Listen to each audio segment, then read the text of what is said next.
스타. 우리나라에 코스닥이 있다면 뉴스쇼에는 뉴스닥이 있죠. 월요일의 코너 뉴스쇼 증권시장 뉴스닥. 오늘도 두 분 모셨습니다. 세미래정책연구소 허성모 소장님 어서 오세요. 네, 안녕하세요. 바른정당 이준석 노원병 당협위원장 어서 오십시오. 네, 안녕하세요. 분위기를 좀 바꿔가야겠어요. 제가 앞에서 좀 많이 슬프고 또 우리 문자도 출근하다가 차를 세우고 울었다는 분들까지 많을 정도로 좀 세월호 얘기했는데 다시 월요일 아침입니다. 기운 좀 내고 뉴스닥 들어가 보죠. 그나저나 내일 박근혜 전 대통령이 검찰에 출두를 합니다. 네.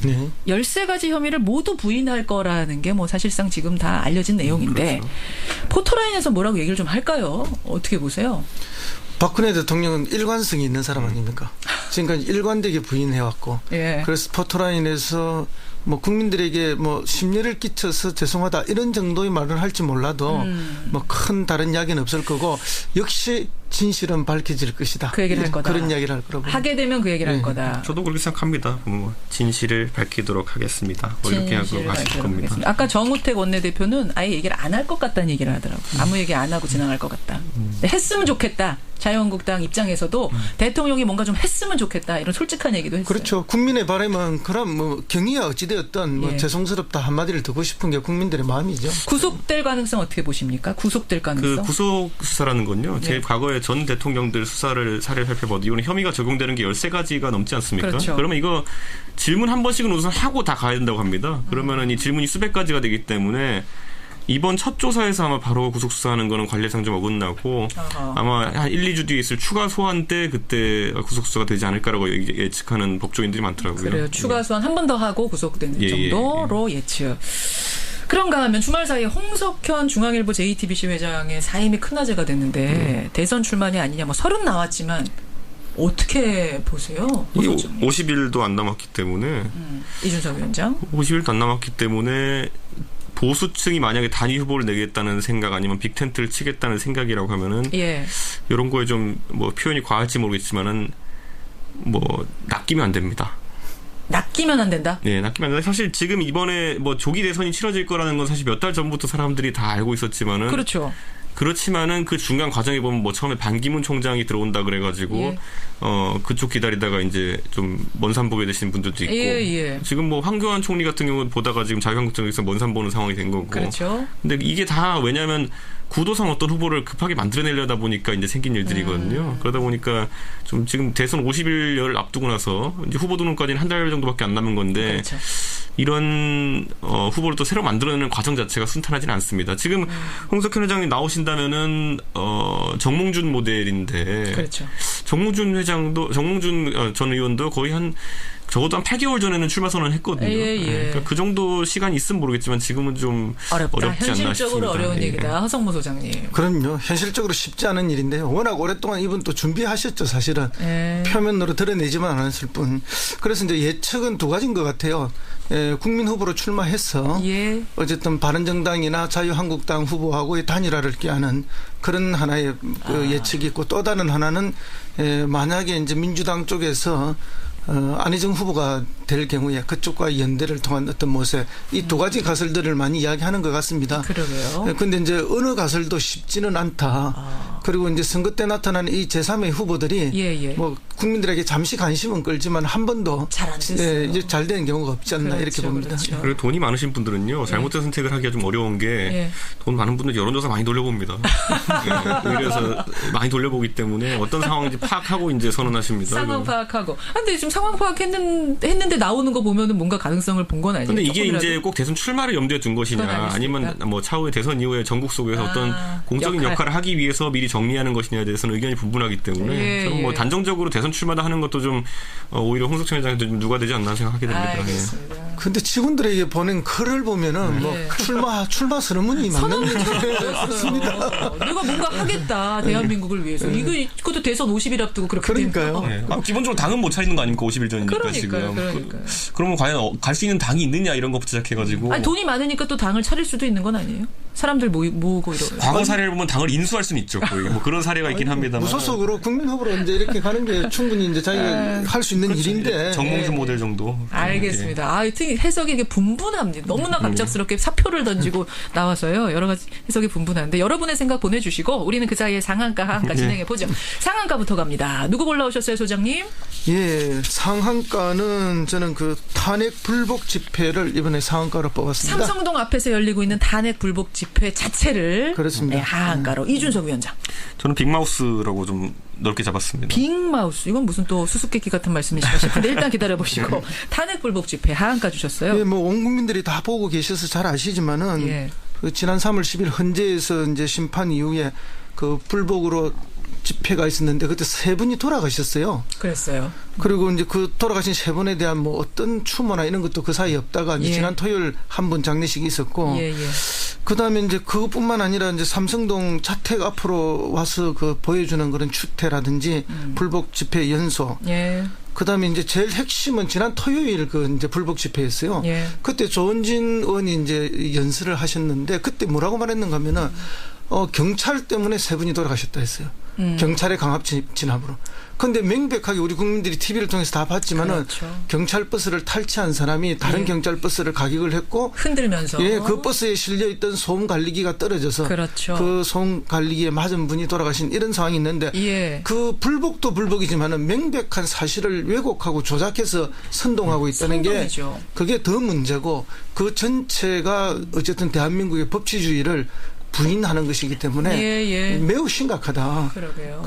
그런데 이 책임에는 경찰도 검찰도 책임이 있다는 거죠. 어떤 부분이? 왜냐하면 그동안 수많은 집회에서 굉장히 그 불법적이고 탈법적인 선동과 그다음에 아주 강력한 테러 예고들이 있었는데도 예, 불구하고 예. 한 번도 제대로 대응을 하지 못했다. 피하다가 될 거다 막 네. 이런 얘기까지 나왔는데. 그거는 이제 뭐 저 어느 변호사가 그렇게 말씀하셨는데 변호사. 이런 그 심지어는 뭐 그 쿠데타를 선동하는 말까지도 매우 많았지 않습니까? 예. 근데 이제 강 건너 불구경하고 방조했던 경찰들이 아니냐. 그러니까 결국 사망자까지 생기는 이런 큰일이 생겼고 예. 이 책임은 그 선동한 사람들, 집회를 주최한 사람들 책임뿐만 아니라 예. 경찰도 검찰도 함께 져야 한다. 그렇게 봅니다. 그러게요. 이준석 위원장 언제까지 이 탄핵 불복 집회가 계속될 거라고 보세요? 사실 이제 뭐 동력이 이제 뭐 이게 사실 계속 유지되기가 쉽지 않은 것이 박근혜 대통령에 대해 가지고 뭔가 반전의 계기가 생길 수 있을까라고 한다면은 검찰 수사가 진행되는 동안 또는 또 이 법적 절차가 진행되는 동안에는 네. 다소간의 뭐 내리막이 있을 가능성이 높기 때문에 오히려 동력이 많이 떨어질 것으로 예상되고 실제로 지금 이 삼성동에서 행해진 집회만 하더라도 예. 과거에 이제 뭐 탄핵 반대 집회보다는 이제 그 친박 세력의 어쨌든 대중적인 지지를 받지는 못하고 있는 상황이기 그렇죠. 때문에 그렇죠. 그리고 뭐 동네 사람들이 싫어하잖아요, 우선 보면. 주민들이 탄원서를 냈을 정도니까 그러니까요. 아이들 그렇죠. 학교 보내기가 힘들다. 그러면 아무래도 국민 여론은 뭐 이게 또 아이들 학교 통합과 관련된 예, 문제이기 때문에 등하굣길이에요. 예, 안 좋게 작용할 가능성이 높습니다. 그래요. 그래서 하한가 탄핵 불복 집회 허성모 소장 꼽아주셨고 이준석 위원장은 빅마우스라니 이게 무슨 말씀이시죠? 야, 이게 요즘 그 빅텐트라는 게 참 많이 얘기 나오고 있지 않습니까? 그렇죠. 근데 빅텐트를 우리가 이제 정치공학적으로 여러 구도를 통해 가지고 이렇게 하면 될 거다라고 이제 레고 블록 맞추듯이 얘기하는 경우가 있는데 예. 실제로 제가 좀 들여다 보니까 이 빅텐트의 주체로 거론되는 분들 간에서 서로 설전이 오간 사례가 너무 많아요. 그리고 설전이 오간 사례라면은 서로의 감정을 좀 자극했던 사례들이 좀 많기 때문에 어허. 지금 와서 뭐 급해가지고 좀 빅텐트 하려고 보니까 과거에 이제 했던 말들이 좀 후회가 되는 상황이 온 거죠, 지금. 뱉었던 말들이 발목을 잡는 상황. 그래서 당장 빅텐트가 빨리 못 차려지는 상황이 된다. 지금 제가 만약 빅텐트 4개의 축을 얘기하라고 한다면 예. 예를 들어 김종인 대표가 예. 지금 뭐 중간에 접착제 역할을 해야 되는 것이고요. 그렇죠. 안철수 대표가 또 그 안에서 지지율 높은 후보 역할을 해야 되는 것이고요. 예. 바른정당의 뭐 유승민 의원이든 남경필 의원이든 되면은 이제 그 안에서 후보가 되는 바른정당. 거고 자유한국당에도 후보가 나올 거 아니겠습니까? 그렇죠. 그런데 지금 봤을 때 김종인, 안철수 이분들이 사이가 좋았던 적은 2012년밖에 없습니다. 그런가요? 예, 그 이후엔 서로가 이제 뭐 가장 최근에 작년 총선만 놓고 본다 하더라도 예. 뭐 국보위, 짜르 뭐 이런 거 기억나지 않습니까? 김종인 전 대표 향해서 국보위 수준이다 뭐 이런 얘기를 했어요. 짜르라는 얘기도 했죠. 짜르라는 얘기 러시아 했어요. 황제 같다는 얘기까지 했고 예. 그거 외에도 뭐 그 당에 있는 전은희 의원 같은 경우도 무슨 뭐 엄청난 공격을 했고 그랬었죠. 뭐 그 외에도 살펴보면 지금 홍준표 지사 같은 경우도 보면요. 예를 들어 후보로 유력하게 된다고 봤을 때 예. 홍준표 지사가 싫어하는 사람 랭킹에 아마 유승민 의원이 들어가 있을 겁니다. 왜냐하면 과거에 본인이 당대표 를 그만두게 된 계기가 이제 그때 유승민 의원이랑 남경필 지사랑 다 이제 최고위원 사퇴하면서 물러나게 된 거거든요. 그랬네요. 그러면서 박근혜 비대위가 생기게 되는 것이었고, 그러니까 뭐 여러 가지 얽히고 설킨 것들이 좀 있습니다. 그래가지고 이거를 풀어야 되는데 사실 이 정도라고 하면은 일반적인 상황에서 풀어내는데 한 술 10번은 먹어야 될 겁니다. 그런데 지금 시기상 그게 좀 어렵기 때문에 물론 정치권이 또 특유의 친화력으로 이걸 해결할 수 있을지 모르겠지만은 좀 어렵지 않나라는 생각을 하게 됩니다. 그런 의미에서 빅마우스. 어떻게 보세요, 소장님? 사실은 정치인들은 근데 어제 싸우고도 오늘 또 어깨동무하고 뭐 이런 곳이 그곳이긴 하잖아요. 러브샷도 하고. 러브샷도 해서 또 그냥 풀어내고 10번 먹어야 될 거 한 번으로 풀어내고 또 이런 곳이기도 해서. 근데 뭐 김종인 박사 이야기를 하셨는데 김종인 박사가 6개월 이상 잘 지낸 사람 제가 본 적이 별로 없어요. 6개월 이상 잘 지낸 사람 없어요? 네, 별로 본 적이 없습니다. 왜 그래요? 뭐 항상 자기 중심적이고 자기 말이 법이고 자기 말이 진리니까 나머지 사람들은 다 우습게 보고 이러니까. 이준석 위원장이 잘하시잖아요. 저한테는 5년째 잘해주고 계시기 때문에 저는 잘한 사람 있네요. 자꾸 정치인들은 더 큰 이익을 위해서라면 뭐 어제 한 말은 오늘 완전히 뒤바꾸죠. 그죠? 그래서 정치권에 영원한 적도 없고 영원한 동지도 없고 또 정치인은 얼굴이 두꺼워야 하잖아요. 그게 이제 항상 정치적 큰 이익을 추구하기 위해서는 어제의 싸움도 뭐 어제의 적도 오늘의 동지가 되는 건데 사실 이것이 뭐 바람직한 모습은 아니죠. 그래서 제가 이걸 언급한 이유가 뭐냐면요. 그러니까 이제 만약 빅텐트라는 게 현실화되려면요. 이번 주 내로 자기를 내려놓는 사람이 있어야 됩니다. 그게 무슨 말씀이세요? 자기 자존심 내려놓고 이제 할 사람들이 있어야 되는 누군가는 자존심 내려놓고 악수를 청해야 되는데. 그렇죠. 누구는 본인을 대선 후보의 위치에서 대선 킹메이커의 위치로 전환해야 될 사람도 있는 것이고요. 누구 같은 경우에 나중에 적극 연대를 하자라는 취지의 메시지를 밝힐 사람도 있어야 되는 거고요. 그렇죠. 그런데 아까 언급했던 듯이 이 네 분 전부 다 자존심 하라는 내로라는 분들이기 때문에 먼저 내려놓는 사람이 있느냐에 대해 가지고 이번 주에 지켜보면 아마 이 빅텐트라는 것의 성립 가능성을 아마 좀 볼 수 있을 겁니다. 근데 내려놓아도 잘 안 되는 경우를 우리가 안 봤습니까? 김무성 의원 내려놨지만 안 되잖아요. 놓기만 해서 과연 텐트가 차려질 건지는 뭐 또 모르겠습니다만 어쨌든 내려놓는지부터 이번 주에 좀 봐라. 그 말씀 좋습니다. 하한가 정리를 하고 상한가로 가보죠. 상한가 허소장님은 상한가 누구 주시겠어요? 저는 각 당의 경선 토론이 뭐 이제 이미 지난주에 민주당이 많이 해서 올라왔지만 민주당은 5번이나 했습니다. 이번 주에 이제 아주 뭐 전당이 반복해서 하기 때문에 국민들의 관심이 경선 토론에 집중될 거다 이렇게 봅니다. 그래서 이제 경선 토론을 하게 되면 이제 자연히 각 당이 추구하는 바도 나오고 각 후보의 지향점들이 나오기 때문에 우리가 쉽게 이제 당과 후보들의 이제 그 공약이라든지 정책을 알게 돼서 그렇죠. 뭐 아주 이해가 편해지고요. 이제 좀 이렇게 윤곽이 드러났습니다. 민주당 같은 경우에는 핵심 쟁점이 이제 대연정과 사드 문제로 싸우고 있고 나머지 정책들도 조금씩 이견은 있지만 대체로 이제 뭐 많이 편하게 넘어가는 편이고요. 자유한국당은 이제 친박 대 비박 그러니까 이제 홍준표 대 그 김진태의 구도가 지금 만들어지고 있고 국민의당과 바른정당은 어쨌든 연정론이죠.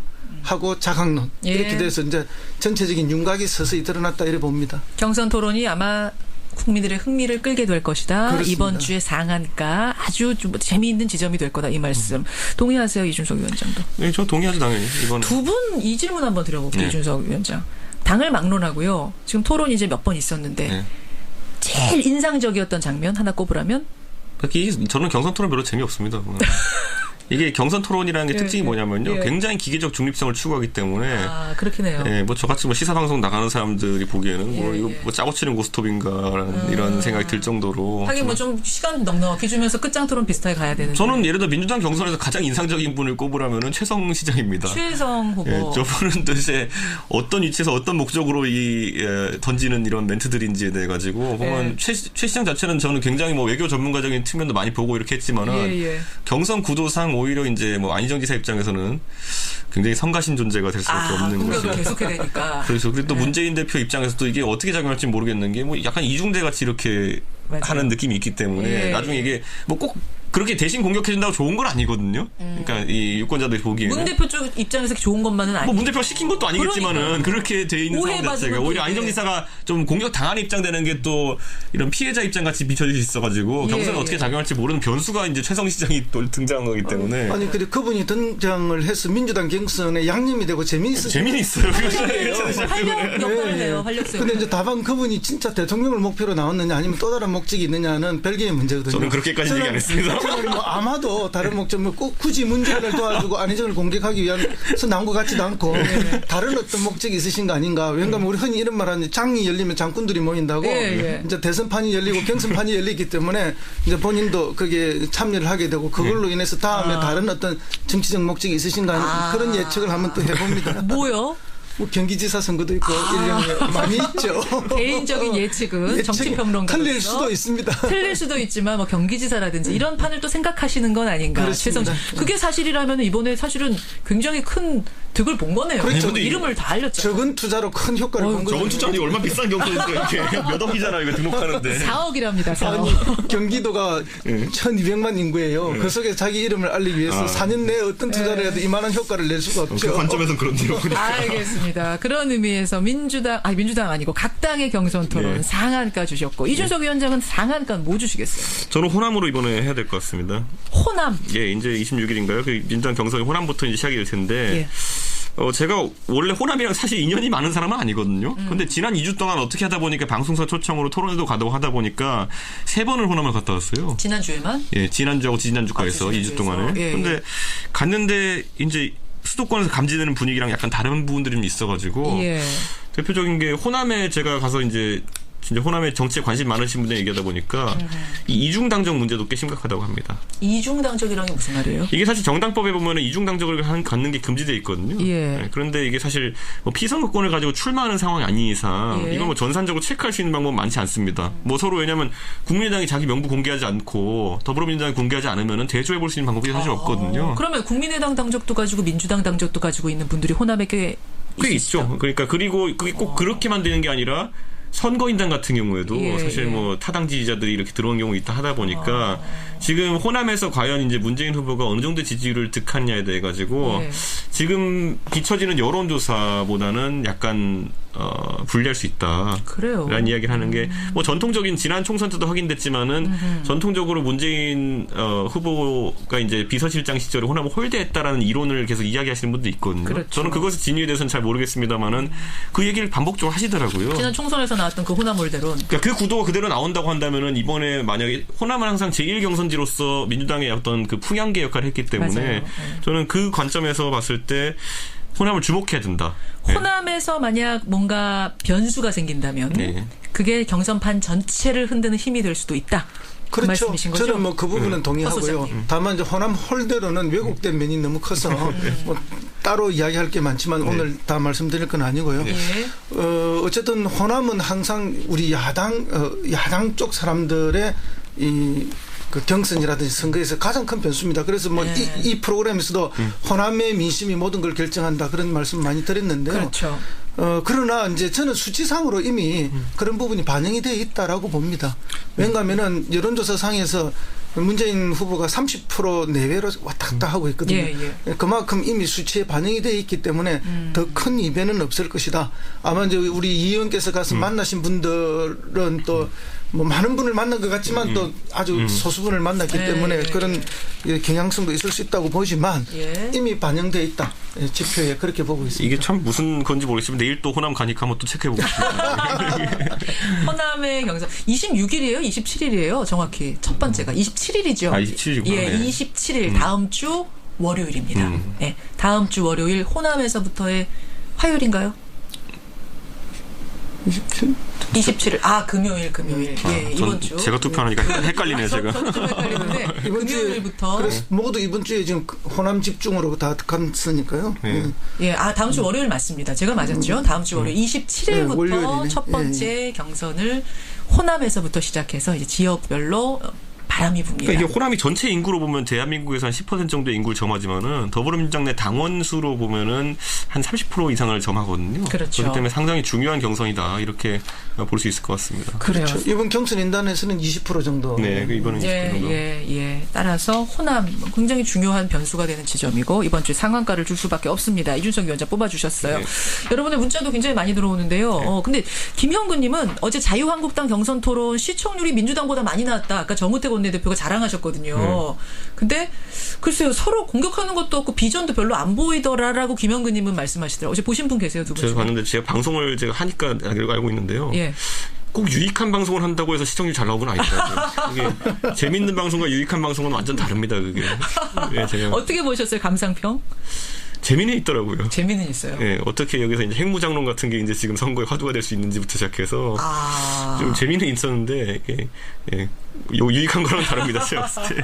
저는 죄송하게도 못 봤습니다. 근데 이제 그동안 민주당은 여러 번 했고 이제 뭐 처음이다시피 할 정도로 이제 나오니까 좀 관심을 처음은 원래 관심을 받잖아요. 여러분 이번이 짧습니다. 오늘 딱 50일 남았습니다. 정치권은 굉장히 빠르게 돌아가는데 우리가 정신 못 차리고 이 속도를 못 따라가면 결국 놓칩니다. 그렇죠. 다시 불행한 일은 없어야 되기 때문에 우리가 경선 토론 꼼꼼히 챙겨보면서 이 사람 저 사람 점수 주셔야 됩니다. 정책도 보셔야 됩니다. 꼭 당부를 드리고 싶고 오늘 월요일에 뉴스닥 상한가 보드에는 각 당의 경선 토론과 호남을, 하한가 보드에는 탄핵 불복 집회 그리고 빅마우스들을 떠올리면서 두 분과도 인사드리죠. 두 분 고생하셨습니다. 네, 감사합니다. 세미래정책연구소 허성모 소장, 바른정당 이준석 노원병 당협위원장 함께했습니다.